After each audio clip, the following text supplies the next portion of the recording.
Hello, everyone. It's Steve with Aptera Owners Club. I want to talk a little bit about the whole funding issue with Aptera, um, and it's a little bit annoying to me that the funding hasn't gone better for Aptera. So here we are at the accelerator board.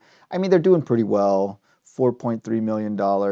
We're almost halfway through this campaign, and the hope was to get at least 20 and hopefully 40 to 50 million through this accelerator campaign, and that would be enough to just start production.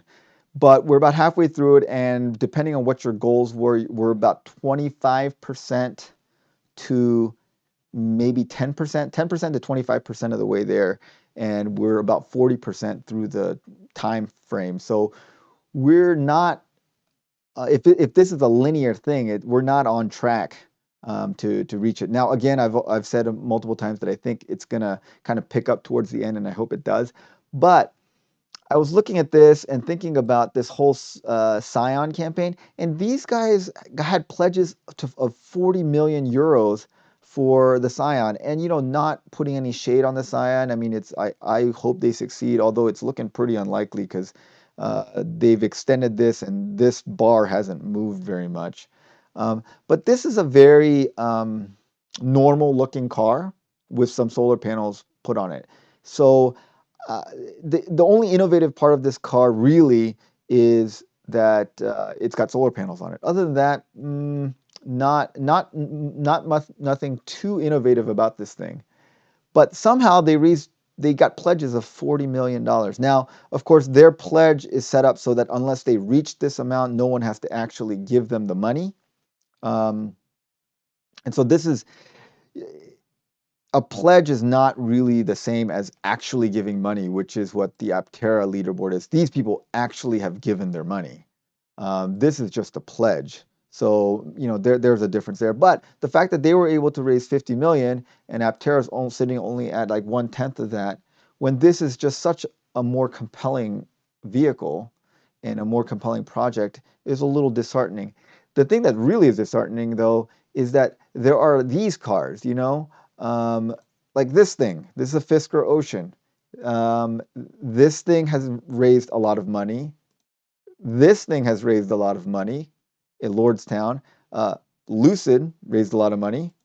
Rivian raised them a lot of money. Let's look at how much money they've raised. Okay, so Fisker has raised $1.2 billion. And so in July of 2020, they had some Series C from More Strategic Ventures. They gave them 50 million. Then they went IPO at kind of the right time. So that was like some good thinking on their part. So they went IPO and they raised 500 million through these funds. And if you look at who's bought into Fisker, I mean, it's like these more capital here, BlackRock, Vanguard has bought into them, Fifth Delta. So they've bought in. Let's see, in dollar amounts. Okay, so look, Fifth Delta Limited. I have no idea who they are, but they've invested 130 million into Fisker. Vanguard's put in 110 million. BlackRock 82 million. More Capital 64 million. So there are hundreds of millions of dollars being invested into this vehicle right here, which, is a nice vehicle, but it's a small crossover SUV. There are literally 20 others. Okay, so if this car doesn't make it to market, you've got 20 other choices, and it's not anything special. Lordstown, they have raised $1.1 billion. So if you look at this, General Motors gave them 500 million, and then they went post equity IPO. This, I believe, if you look at this, this was Yorkville Advisors. Yeah, they gave them 400 million. So Yorkville Advisors gave them 400 million. That's this round right here. And then this is Foxconn gave them another 170 million. So General Motors, this Yorkville Advisors has given them $400 million. So this is a hedge fund. And so why would this group give them $400 million? I can't fathom why a hedge fund would decide to give this vehicle $400 million while not giving this vehicle this vehicle right here, $50 million. Like, what does this thing have going for it? Like it's entering a very crowded market. If this doesn't make it, and it's very likely not to survive. I mean, it's going up against like the EV Silverado, the EV Ford F-150, Ram's coming out with an EV truck, Rivian's already out on the market, and those are arguably all more compelling trucks than this thing. But Yorkville Advisors gave them $400 million. All right, and then let's look at Lucid. Okay, let's look at Rivian first, actually. So if you look at Rivian, um, first Amazon gave them 700 million, then Ford Motors gave them 500 million, Cox Automotive gave them 350. Then they went IPO, and their underwriter was T. Rowe Price, and they raised like 6-7 billion. And then they went on another equity round for 2.5 billion with a climate pledge fund. And this is kind of funny. So Amazon gave them 700 million, and the climate pledge fund is actually another Amazon incentive program. That's the climate pledge fund. It's a $2 billion venture capital fund that Amazon runs, and they are supposed to they're supporting the development of sustainable technologies that will enable Amazon to meet our net zero carbon goal. And they're looking to develop solutions that will facilitate the transition to low carbon economy. So they are funding things that directly help them, which is why they funded Rivian, because Rivian's going to make these electric delivery trucks for them. So that does make sense. And I don't know that they're going too far outside their things that directly affect them.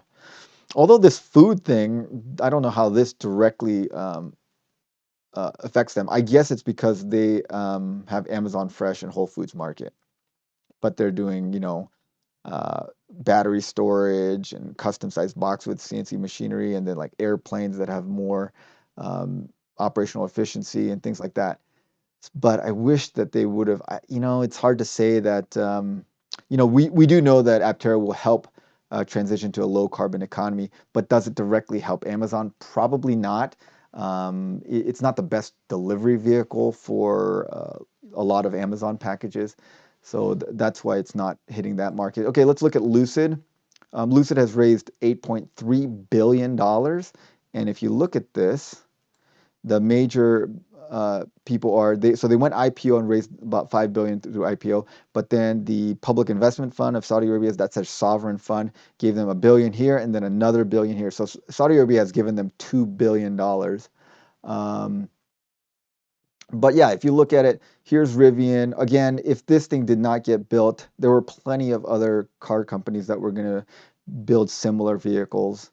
And then, Lucid, if this thing doesn't get built, there's the Model S, there's a Mercedes EQS, there's a lot of high-end luxury EVs coming out on the market. So if this thing doesn't get built, there are other options.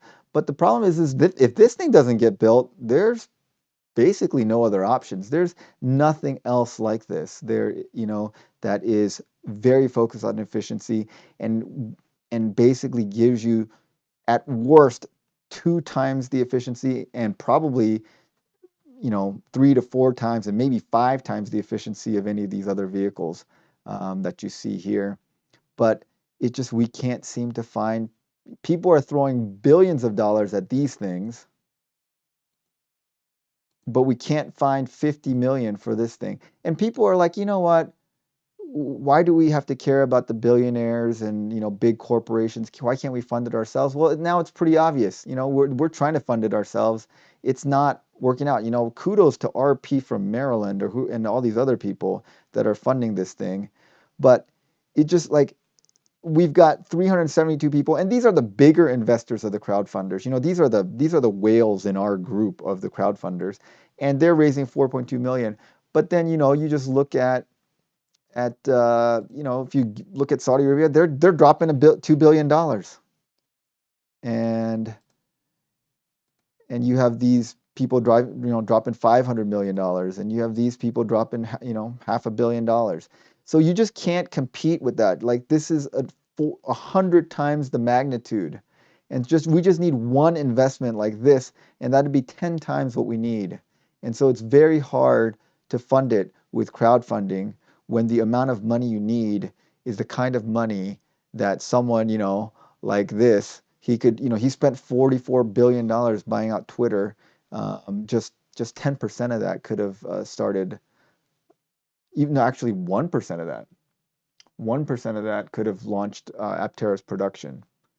And if you look at it, like the real-time billionaire list, this is the number one guy. This is the guy that runs Louis Vuitton and Hermès, and he's worth 214 billion. So it's crazy. Like people are willing to spend money on luxury products and vehicles like this, but we just can't get our act together and fund this thing.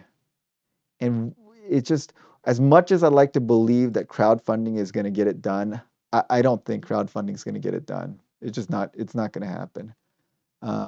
There's just not enough wealth in people of relatively modest means to compete with people like this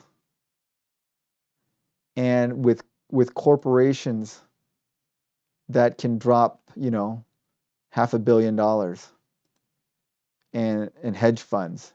We have to find a hedge fund or a corporate investor or a public investment fund or some kind of, big family fund. Someone that can drop $50 million. We need someone that can write a check for $50 million is what we need. And these trucks and SUVs that are pretty normal and have several other cars on the market that do the exact same thing they do, they are able to find people that are dropping hundreds of millions of dollars on them. And so we just need to find someone that'll give 10% of that for this. And so I hope they find that pretty soon. All right. Thanks for watching, guys. Thanks as always to our supporting members, and have a great day.